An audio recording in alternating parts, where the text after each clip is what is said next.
Hello and welcome to InFocus, an EAMGtv special on the just concluded African Congress of Accountants 2025 held right here for the first time in Kigali, Rwanda.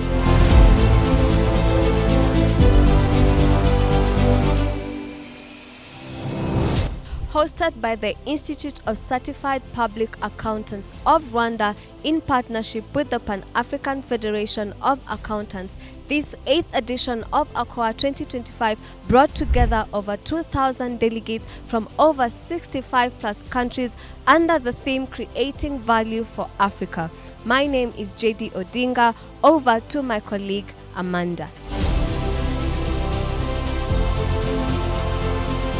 Thank you, Jedi. This is Amanda Bahenda, and we're here in the main auditorium of Kigali Convention Center for ACOA 2025, where delegates have gathered from across Africa to discuss the future of the accounting profession on the continent.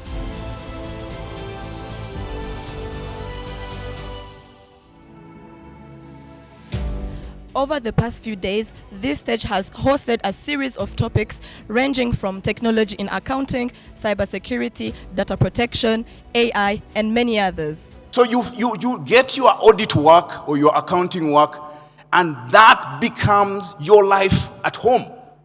Your spouse is trying to talk to you, you're telling them about RFO and I don't know, bank statement, what? You're at home, it's supper time, they're watching TV. Why do you take work home? And then you are shameless. You go to social functions dressed in your corporate wear. Why? And then it's called CPA. What? It's a wedding. Why are you in the CPA shirt?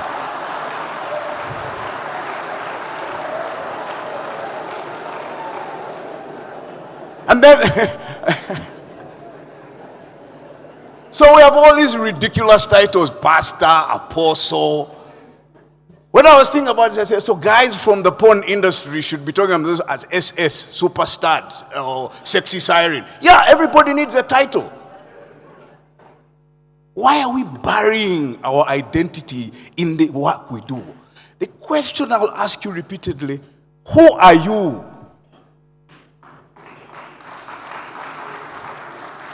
When the guys asked me to fill in the bio to read here, they read their own thing. I told them, I am a father, you can never take that away.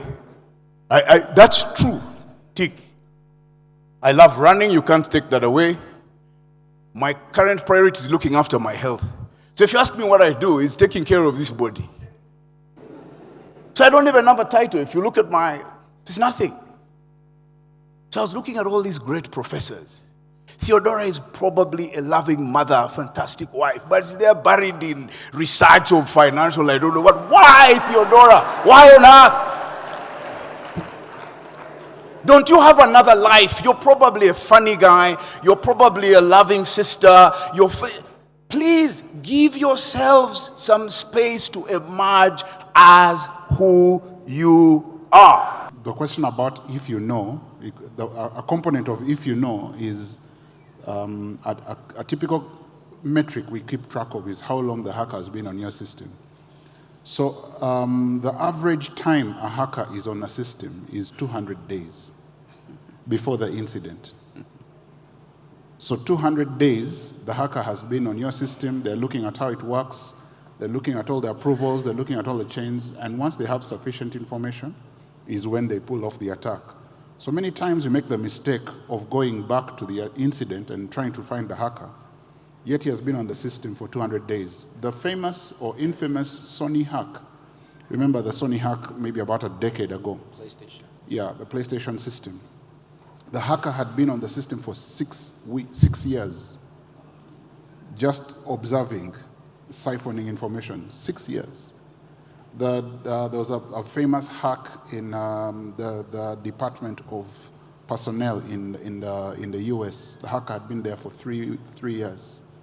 The SolarWinds attack in 2023, the hacker had been on the system for 600 days.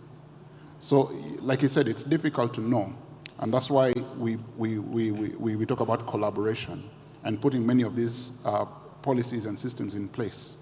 And of course, my colleague talked about embracing new technologies. Now with AI, Yes, it is a double-edged sword, but it's a very capable soldier on your side. Training your employees by sending them fake phishing, and you see if they click on it, they have to do some training. I worked for PwC for 15 years, and we had this. They send you a message saying, oh, your boss says to click on this, and you stress because it's busy season in audit. You click on it, and then you have something showing in your screen. Well, first your screen becomes red, and they say you have to do this, and this training by this time. At some point, legitimate emails of your boss, you don't even open it. That's what it is. But again, better safe than sorry. Training your employees is paramount to secure your data. So I would say in a scale of 1 to 10, where to put the money in your employee first, and then you will put it in the system.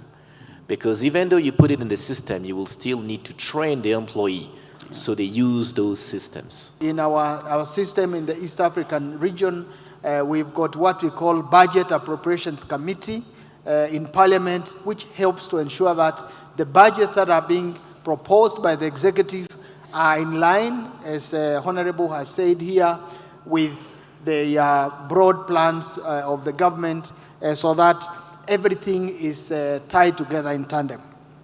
I would say setting up proper internal controls so that you've got ways in which you can safeguard the use of assets. There is proper controls in terms of approvals. There is proper reporting in terms of what accounting officers do, and also situations where access is controlled appropriately to avoid misuse.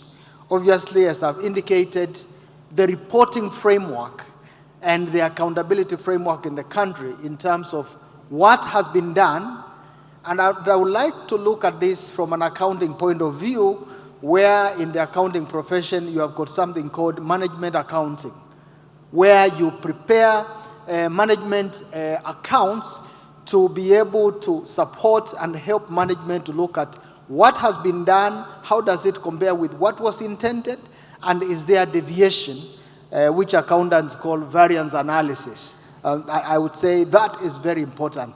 Obviously tied to the financial reporting, where there are frameworks of reporting in a specific way. In most countries, you find that the jurisdiction of the national courts is limited to offenses committed from within. And I think Taiwo talked about tax evasion as one of the forms of corruption. When I was doing taxation at a postgraduate level, I learned that every coin that I make from outside the borders, as long as I'm a Ugandan, is subject to tax in Uganda. Now, if you're not able to track the money generated from elsewhere, I am able to evade taxes. That's number one. Now, the question is, where have I committed the offense from? If I've committed the offense from Nigeria by not declaring my income to the Minister of Finance here, my brother Henry, then Ugandan courts will not be in a position to prosecute me. The role of Parliament now will have to include stretching our legislations to confer jurisdiction onto offenses committed beyond the borders. Development partners and the recipients agreed that development partners should support the development agenda of a country. And countries should be on the driver's seat. They should develop the development plan. And donors also, they should harmonize the system. They should not duplicate efforts. So since that, our default from ADB side is to use country system as much as possible, either accounting, auditing, or financial reporting. Additionally, you have also talked about proper budget allocation, then clear and efficient laws, then I think most important, how we should implement our internal controls and regulations. The forum offered an opportunity for participants to deep dive on the role of accountants in ESG matters.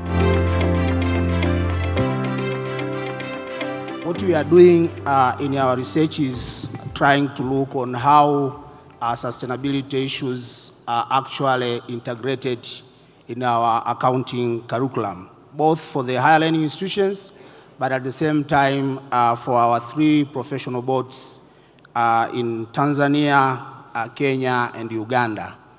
And our research was guided by 2 main objectives, just to assess the integration aspects, which is clearly an important thing to know, the extent to which these sustainability issues are actually integrated in the accounting curriculum.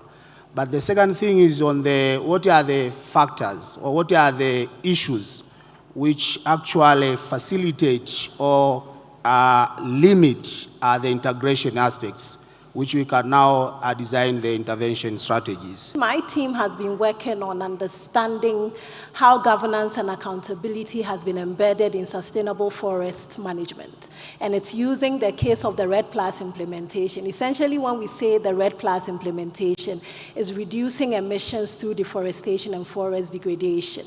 And so we wanted to go in there as a team of professionals, very top level, from diverse backgrounds. We even have a PhD student amongst us, just trying to build capacity along the way. Essentially, we realized from the literature that forests are very crucial to climate action. And so whenever you're talking about climate action, you cannot talk about it without the way we manage our forest. It also became quite evident in 2007 when the REDD+ was introduced. And once the REDD+ was introduced, Ghana became the second after Mozambique to get to the 3rd phase. What I wanted to be able to, or what we wanted to be able to communicate here is that accounting is very much involved and shapes very distinct and unusual settings. So this is a situation we're talking about SMEs, we're talking about REDD+, we're talking about accounting education, and how accounting is actually getting involved in very many different settings, other than perhaps what we might see as the typical home of accounting, that is companies, okay? So they are applying in many places, impact investing, for example, NGOs, and so on and so forth. So there's a lot more there that is possible, okay? And as you can see, when it comes to sustainability.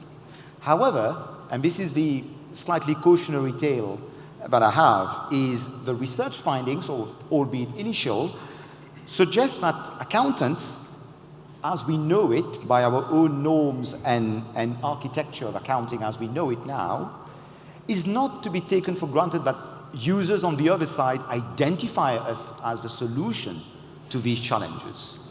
Okay, so where some examples have been put out where people are doing MRV, they don't see accounting in there, but actually we can see it. The Congress also was an opportune moment for Rwanda to share opportunities within its accounting profession. Just to put things into perspective, when you look at Rwanda, if I take the 2022 establishment census, we have over 300,000 established businesses in Rwanda. But what is the ICPAR membership that we have? We have 1,200. So you're talking about 0.5%. You know, that's what we can only cover. And when you look at those businesses, they need our support. I've not included the public sector, which should also be around 5,000. So it's only a drop in the sand. We've not gone, I'll leave that to Sanjay, maybe we'll go into the sector specifics or the different skill sets. If I take a country like Nigeria, they have over 40 million, you know, established businesses. Yeah, all the way from the big businesses to the micro businesses. They all need the support. But how are we even fulfilling that gap? It is still 0.5%. Let's go to Kenya. They have around 7 million established businesses. How are we filling the gap? We are still within the same range of 0.5%. So I think it can't continue to be business as usual. We need to come up with solutions. We need to accelerate. We had it yesterday with our guests of honor, with the various ministers when we're engaging with them. You've had it today from the speakers today. You just had it a while ago from the CEO of Rwanda Finance Limited. So really, it's, we have a tough job ahead, and we really need to wrap our heads. Today we are talking about accountants. The number of accountants we have across Africa is, I believe, about 125,000 accountants. So for a workforce that is, 460 million, we are talking about 125,000 accountants for 44 million businesses. So the fact is that we need to really drive this number much more significantly high. And how do we achieve that? I'm looking at the screen there, and you can see mindset is probably the biggest thing that's coming up. So that's really my answer, that if there was one thing that we need to change, and I talk about fit for purpose today and fit for growth tomorrow. With thought-provoking and solution-focused conversations, the Congress allowed for deeper reflection on the need for the stronger collaboration between the public and private sectors for socio-economic development. In our work, we look at it from the public sector perspective, but it's clear that you won't have the changes needed that we've been hearing about the last day and a half without coordination and collaboration between the public and private sectors. And probably, again, where we started our work from was a call from the World Bank in 2022 in a report they put out as they watched the progress in the developing standards in the private sector to have information for capital market participants. And in that report, they highlighted that 40% of the 100 trillion global capital markets was sovereign credit or sovereign bonds. So the public sector is a huge portion of that. So if you're worried about capital flows, you're worried about financing sustainability initiatives, you can't just focus on the private sector. You have to think about the public sector and vice versa. The onus is in the quality of the jockey and the ability to be able to anticipate what is coming around the corner that you might not have control of, but you have a responsibility to understand how it will impact you and how do you reposition your enterprise or your business. So I've had the advantage of working with SMEs, from SMEs to global enterprises. But perhaps to flesh out the point, the most important thing is to use 2 case studies. One medium-sized asset manager, black-owned, in Cape Town, very reluctant to go on this journey, but on the strength of engagement and probably some respect at a professional level, took a little bit of leap of faith and investment and says, okay, let's start the decarbonization journey. And it did not end in reporting for at least 18 months, no reporting. However, at least baseline measurement, as well as ourselves spending a bit more time and says, how do you tell the story in your business development? And that was our little bit of investment. Post everything has been done.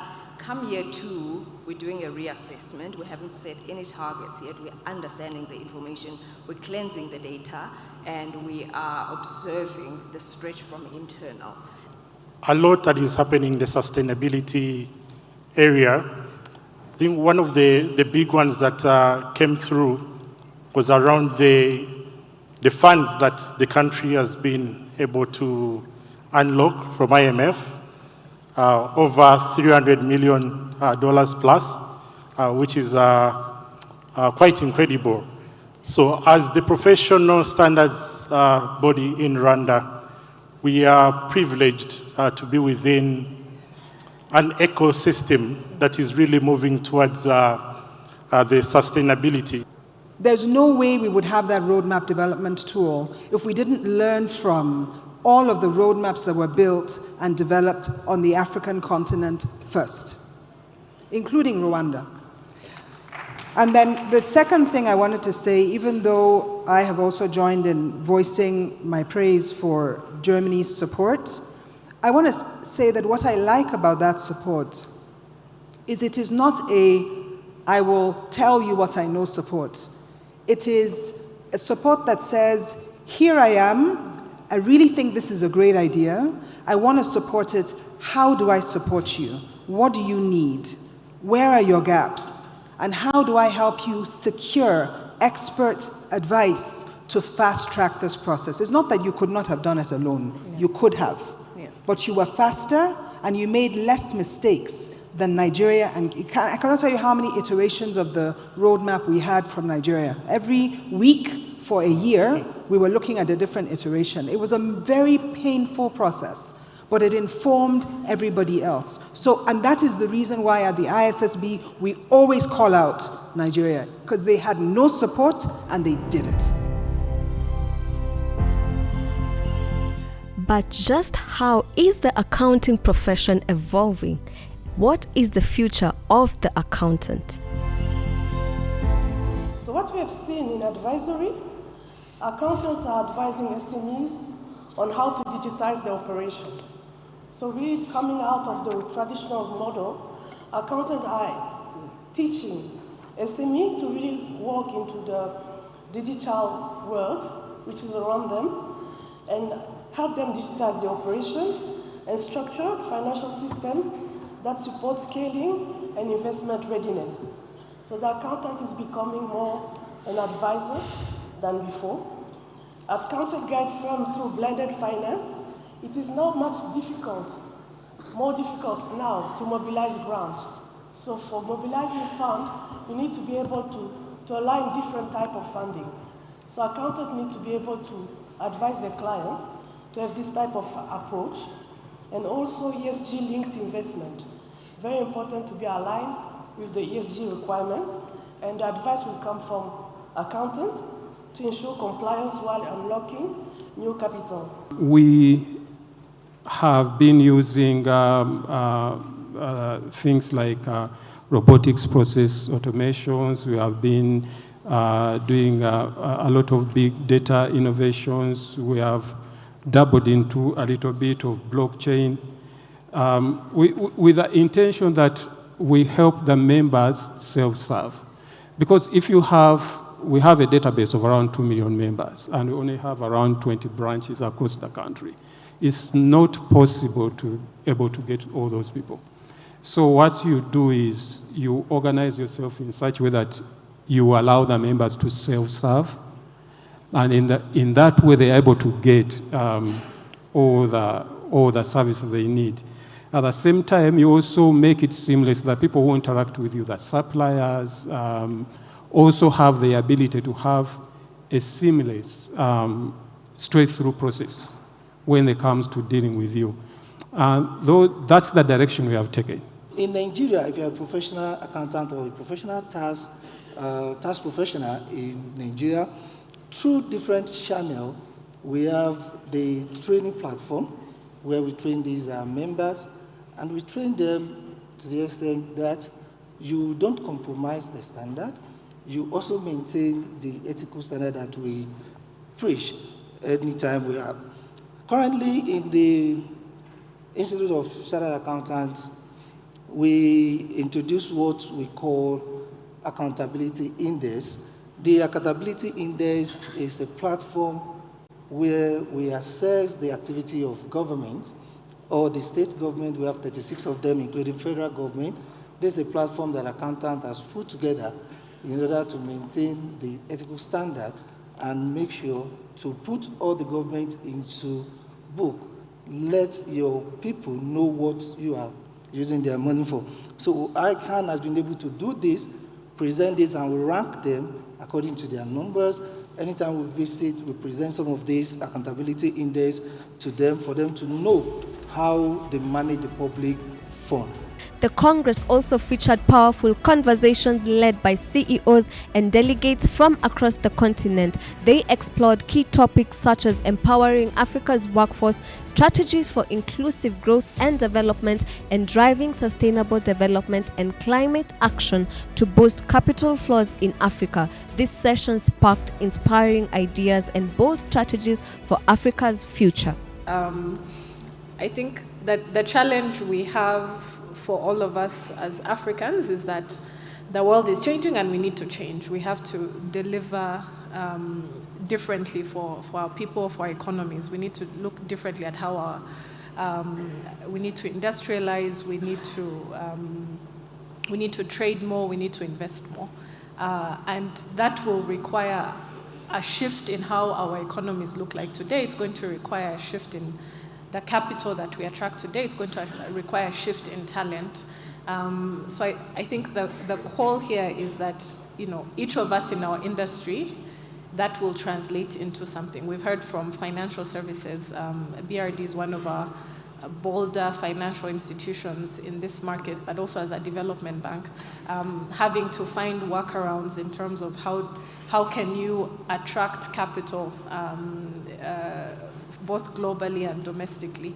So I think where we will look to the profession is how can we be bold when it comes to looking at balance sheets to see how you manage risk, but also help companies grow. For many African societies, we've always had a very symbiotic relationship with nature, which we seem to have forgotten across the years.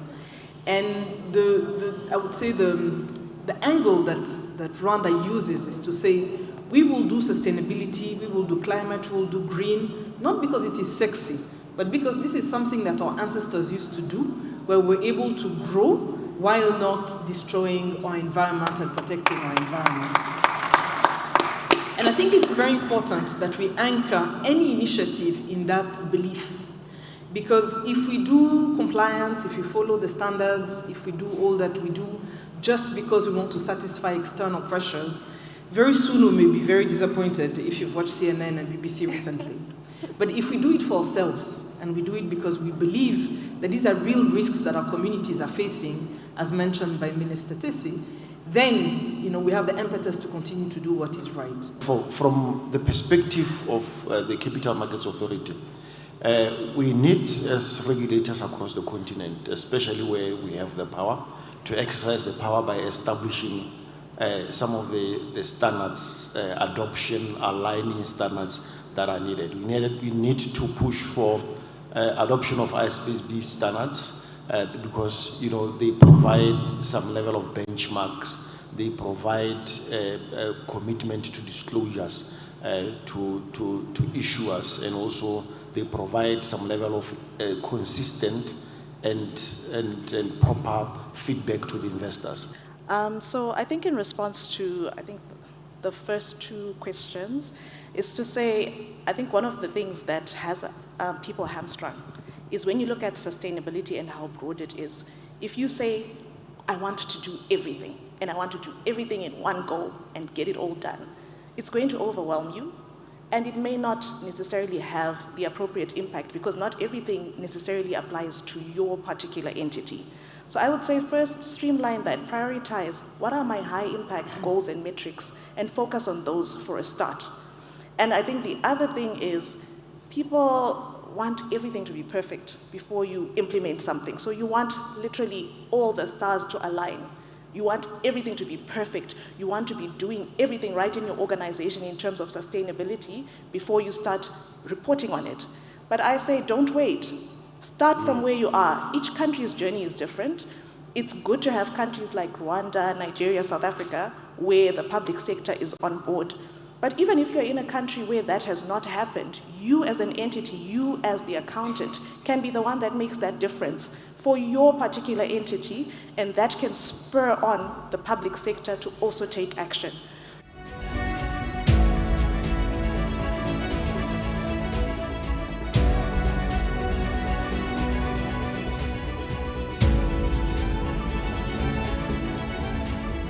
It's been so nice. This is my second time in Rwanda. I came here for the East African community, and I have been here the second time. I am inspired. It's a green country. It's lovely. The people are so lovely, and I can't wait to be here once again. Thank you so much. Big up, Rwanda. Be here once again. This is now home. If you look at the global world and you look at where we are going, accountancy is the key thing.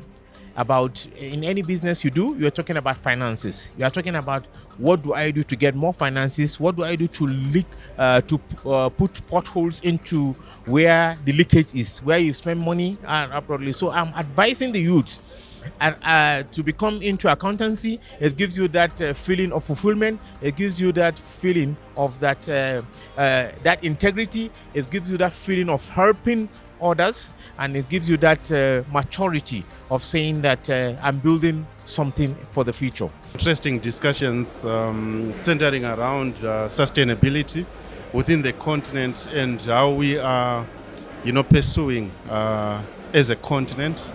Yeah, but I'm happy in Kigali, they are making strides, and also in Zimbabwe. Yeah, we are making strides, and there's will at government level to support the sustainability initiative. Yeah, the sustainability programs or topics in accounting is just like a going concern concept. Whatever we have achieved, we should continue with it. We should not left it behind.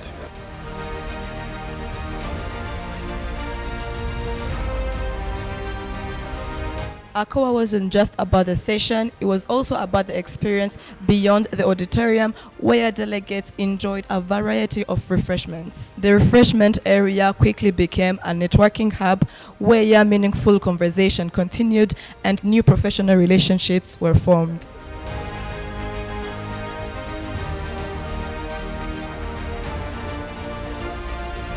From panel discussions to exclusive interviews, we were also able to hear from several exhibitors showcasing at the Congress. They shared how their organizations or companies stand to benefit from the event, along with key takeaways and insights gained throughout the experience. It's giving visibility to Globex as a company that is trying to bring change to the business world. We are really happy to be here today and to be part of this sweet story of professionalism here in Rwanda, to be able to build capacity in the courses that we are offering so that we can have enough accountants who can be able to drive the agenda of this economy. We're learning more from people we do the same work. And also get more opportunities from different people that are attending the Congress, and also give more thought into the networking part, because that's where you get connections and, bring in more opportunities, as I said. We know that there's a great opportunity, and we're looking to see how it is that we can help individuals, how we can help companies, achieve what it is they're trying to achieve in their career.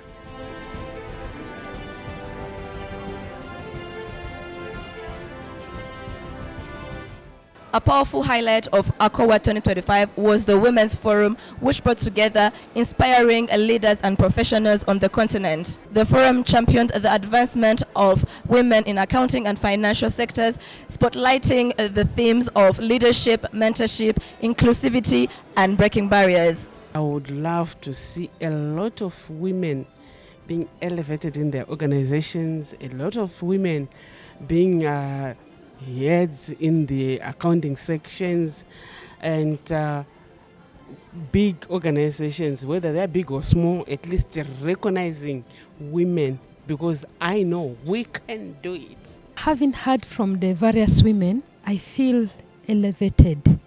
I'm not the same. Like, they have broken down the experiences, how they have navigated the accountancy profession as women, how they have balanced their families alongside their work, and also what it entails to face competition as a woman amidst other genders. ACOA 2025 wraps up with a lasting impact, from insightful panels to vibrant networking moments. Keynote speaker like Minister of Finance and Economic Planning, President of ICPAR, and many others inspired delegates with bold visions for the future of the profession. And that's it for this edition of InFocus right here on EAMGtv. I'm Bahinda Amanda. I'm JD Odinga, and make sure you follow EAMGtv on all social media platforms to stay updated.